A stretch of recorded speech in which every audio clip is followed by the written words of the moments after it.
tal como lo prometimos, ya estamos con nuestro siguiente invitado, Cristian Maulén.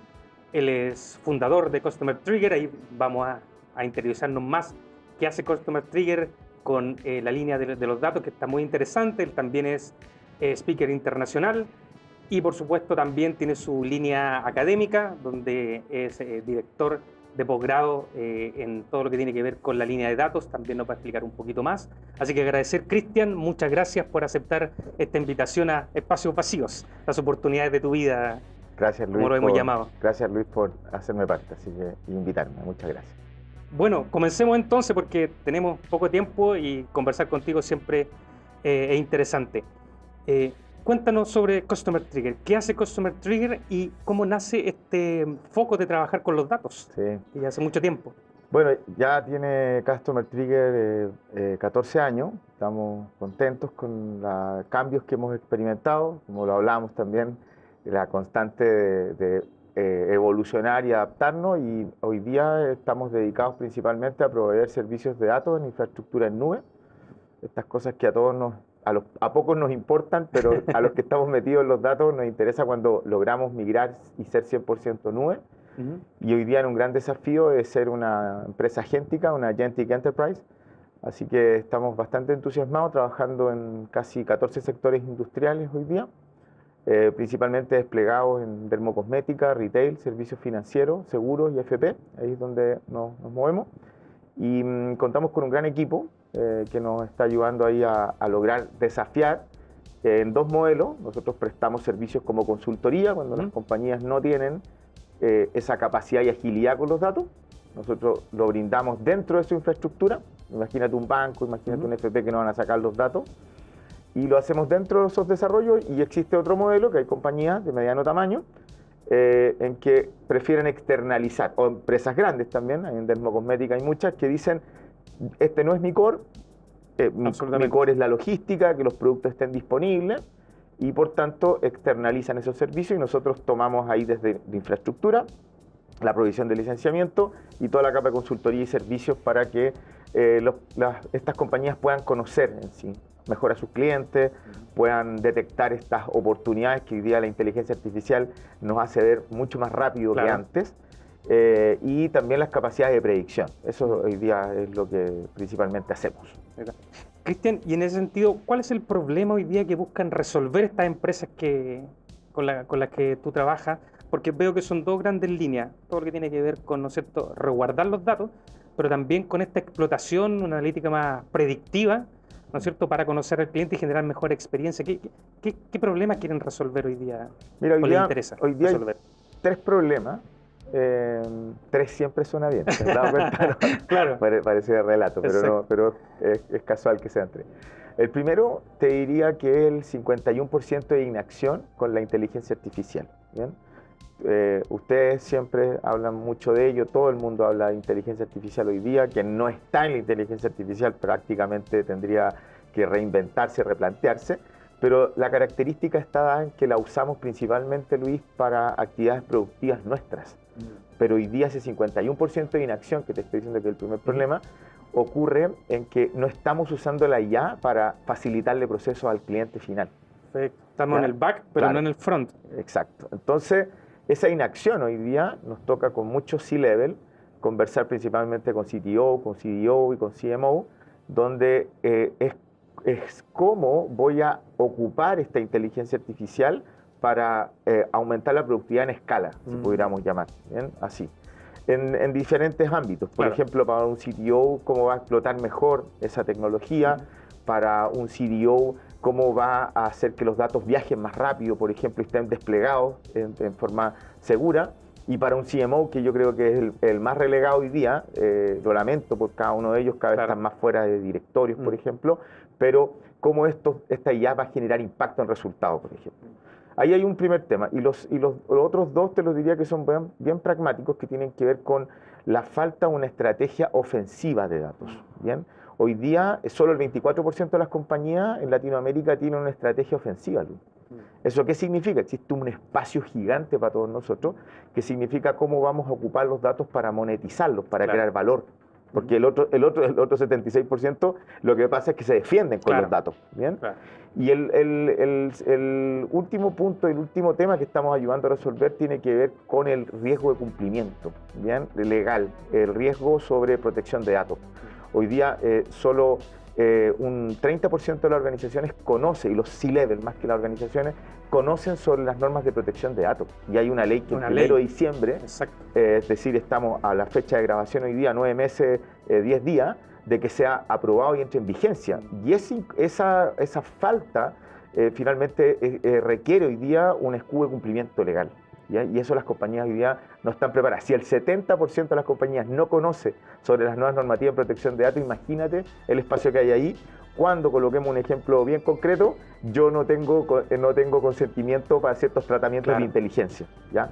Porque normalmente siempre en qué nos quedamos, que el consentimiento está dado para actividades de marketing comercial y ventas. Pero eso es solo la punta del iceberg. Lo que significa qué haces con los datos, dónde los tienes y obviamente cómo los tratas con quiénes los ven dentro de la organización. Claro, y con qué fines se está usando.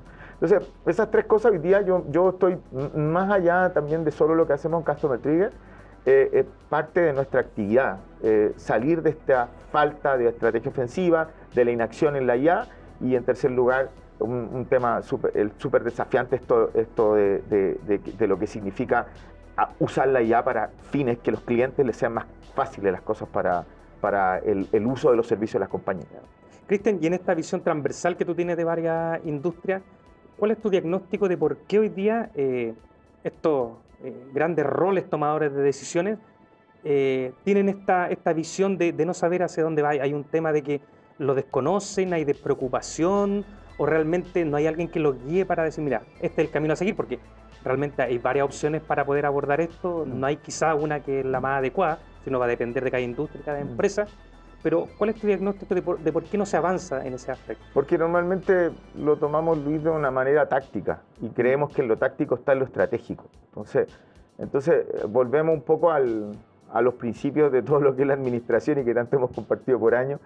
La estrategia, el cómo, y lo táctico es con qué. Claro. ¿Ya? Y fíjate que hoy día, si tú haces una radiografía, esta mañana estuve con una serie de ejecutivos trabajando en un diseño de procesos agénticos que se están sacando al mercado. Y la conversación, por ejemplo, al principio de la charla vino harto del con qué, que es el tipo de producto, en qué infraestructura, con quiénes voy a compartir este conocimiento, esta capacidad. Y entonces, si yo veo que en el día a día, tú lo sabes, Luis, que yo estoy en el día a día con los ejecutivos, y también con ejecutivos como con directorio.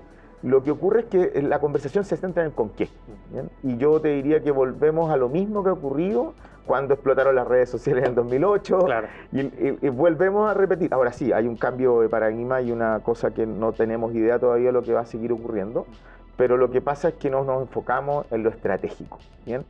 En el valor de vida perpetuo de nuestra cartera de clientes, no nos enfocamos en cómo estos clientes se van a transformar en promotores activos, por ejemplo, a partir de estos servicios que estoy dando, cómo voy a hacer que esos servicios hagan que generen menos fricción en las personas.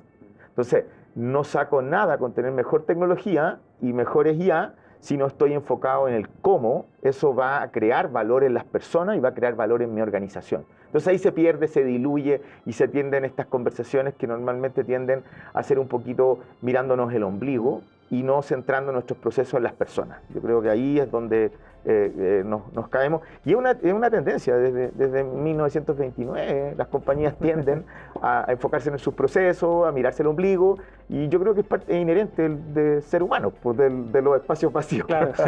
para replicar ahí el... Exacto. Oye, no, concuerdo contigo, a nosotros también nos pasa mucho que desde la perspectiva de aplicar estas nuevas tecnologías, muchas veces el caso de uso es el que cuesta visualizar. Sí. Y además, ese caso de uso, ¿cuál es la rentabilidad de eso?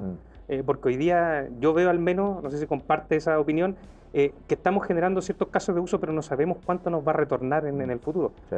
En tu visión también, falta un poco de que estos tomadores de decisiones se arriesguen un poco, porque realmente hacer un caso de uso, colocar cierta tecnología, no sabemos hacia dónde nos va a ir, como tú recién dices, no sabemos cuál es el futuro, digamos. Sí. Falta un poquito de arriesgarse y asumir ese costo de decir, vamos para allá, nos vamos a equivocar en 9 cosas, pero una va a ser realmente importante y podemos cambiar Claro. la dirección de la empresa.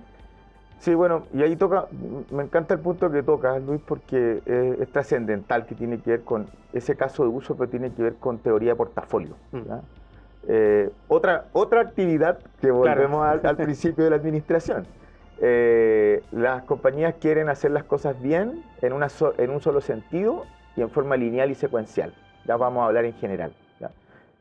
Obviamente con respeto a las organizaciones que están descubriendo y escribiendo el futuro. ¿Bien? Porque obviamente, ¿qué queremos? Hacemos una cosa y no tenemos un portafolio de iniciativas. ¿Ya? ¿Dónde está el problema de esto? No está en el chico innovador y que crea esto y tiene muchas ideas y las desempeña, sino que el problema está en una causa que tiene que ver de este problema, que digo causa-efecto, que tiene que ver con que no hay inversión para equivocarnos. Claro. ¿Ya? Y tú que sabéis de innovación y sabéis de procesos ágiles y todo lo que hacen ustedes, obviamente, genera que no haya un espacio para el error. ¿Bien? No nos podemos equivocar. Y eso tiene que ver con construir un portafolio de iniciativa que yo voy a entender que de 10, 2 van a lograr un éxito. Entonces la pregunta que nos tenemos que hacer, en mi estado de resultados proyectados o en mi P&L, ¿cuánto de mi presupuesto, directamente, esta es una pregunta que le hago a las personas que nos están oyendo, desde una pyme hasta una gran empresa, ¿cuánto de tu presupuesto estás dedicando para equivocarte? Porque en la medida en que creamos errores controlados, obviamente vamos a generar aprendizaje. Claro, si absolutamente. No aprendimos a caminar sin caernos al suelo. Claro. Entonces, obviamente, ese es el tema. Y ahí obviamente se desprende una gran conversación y larga que tiene que ver con esto, porque ya esto tiene que ver con directorio, tiene que ver con gerente general, tiene que ver obviamente con la estructura organizacional que establece esa pregunta. ¿Cuánto de tu presupuesto está asignado a crear errores controlados? Si eso ocurre, obviamente puedo empezar a tener un portafolio, puedo empezar a hablar de la táctica y puedo conectarme con la estrategia, que es de donde debería partir, como en general. Cristian, y tú que estás no solamente en Chile, estás en Argentina, estás en Centroamérica, en México, ¿cómo ves el mercado chileno en esa línea comparado, por ejemplo, con México, que es uno de los punta de lanza también en Latinoamérica de estos temas? Sí. Bueno, nosotros tenemos características muy propias, que tenemos un porcentaje de tarjeta viente y de gente bancarizada realmente alta con respecto a otros mercados, donde existe el comercio informal, como existe en Perú, en Lima, México también, pero las ventajas que tienen estos otros mercados, por ejemplo también Argentina, lo tiene México y lo tiene Perú, es la población gigante que tiene, entonces cualquier segmentación te da un mercado muy grande.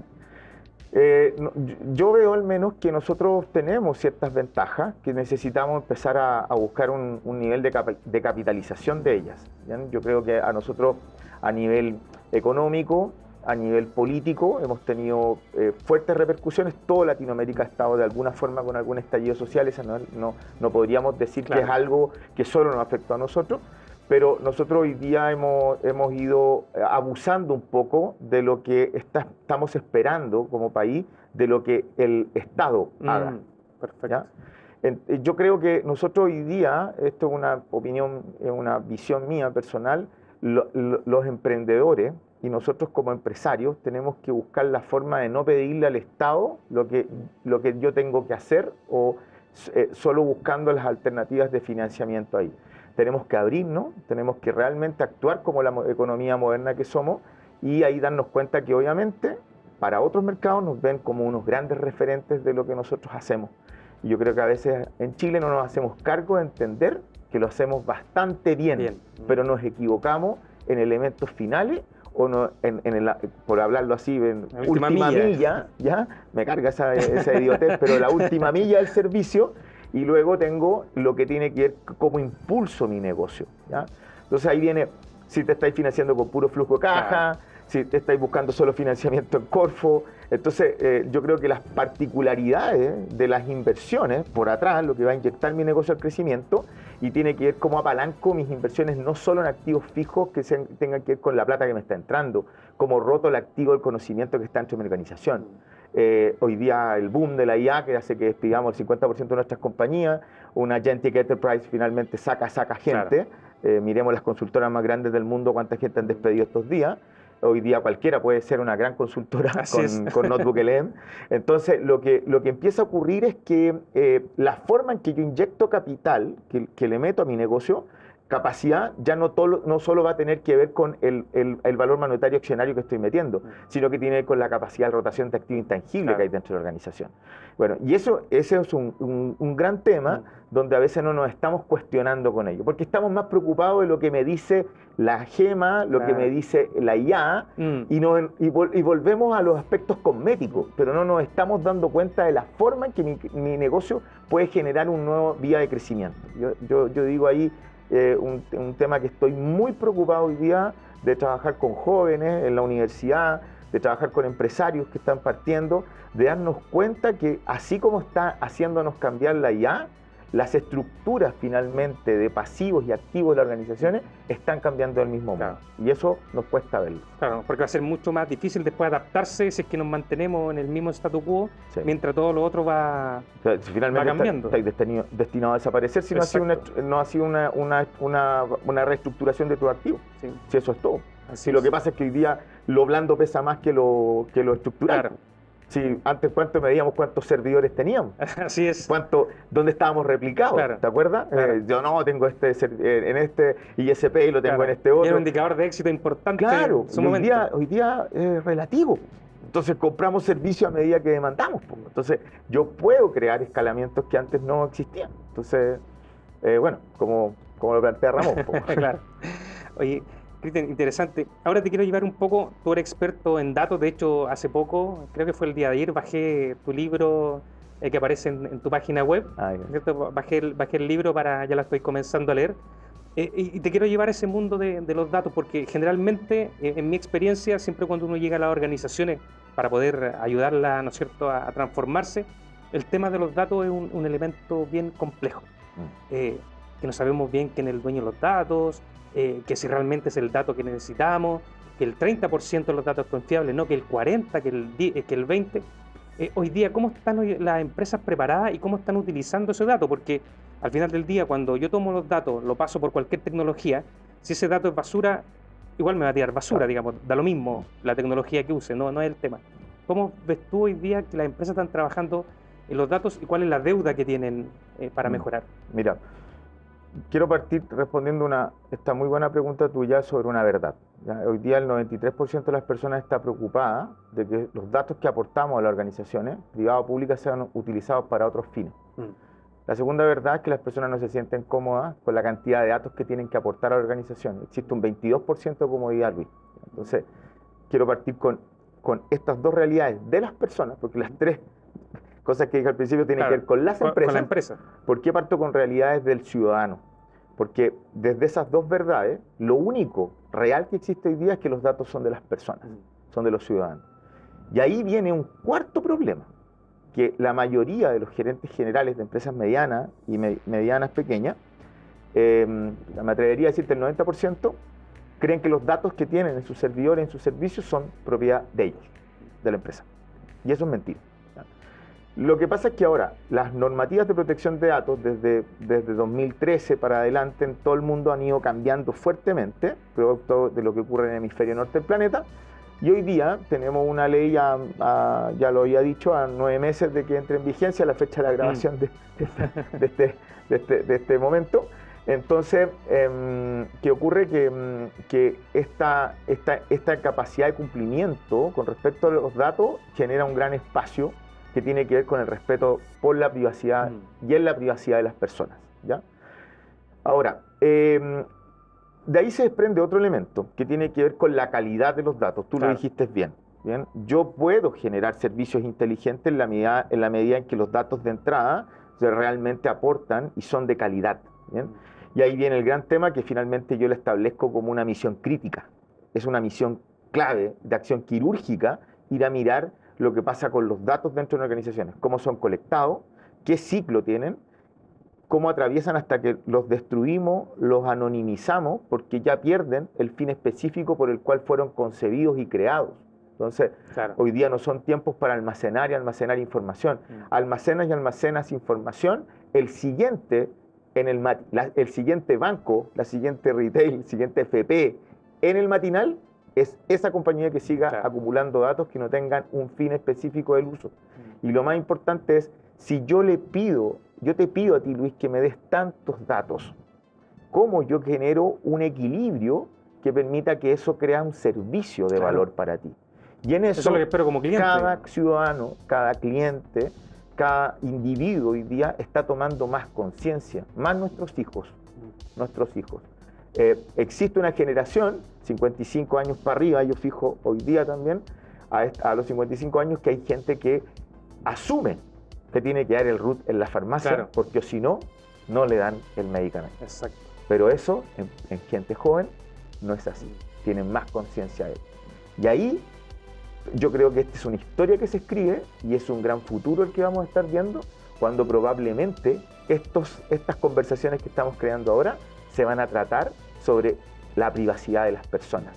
No vamos a hablar menos de infraestructura y vamos a ver cómo los datos crean valor y cómo respetamos la privacidad de las personas. Porque claro. nuestra huella digital, así como el título de mi libro, nuestra huella digital hoy día es más importante que la forma en que estamos presencialmente en este acto. Lo que ocurre ahora, la forma en que este video va a ser editado, cómo va a ser construida en datos y lo que puede crear esa realidad que todavía no vemos todavía de lo que va a ir surgiendo. Y ahí las compañías y las organizaciones, y todos en realidad, porque este es un tema ya general, que tiene que ver con que respeten mi privacidad. Me encanta el disclaimer en los gimnasios que dice, no puedes grabar ahora, pues, se me da cuenta que en todos los gimnasios porque si no los demandan. Así que respetar eso es un gran elemento y yo te diría que, me encanta pensar y conversar sobre esto y me encanta también crear con los equipos estos espacios de lo que va a ir ocurriendo y cómo vamos a respetar derechos de las personas. Así es. Para no ponerme latero con respecto a protección de datos.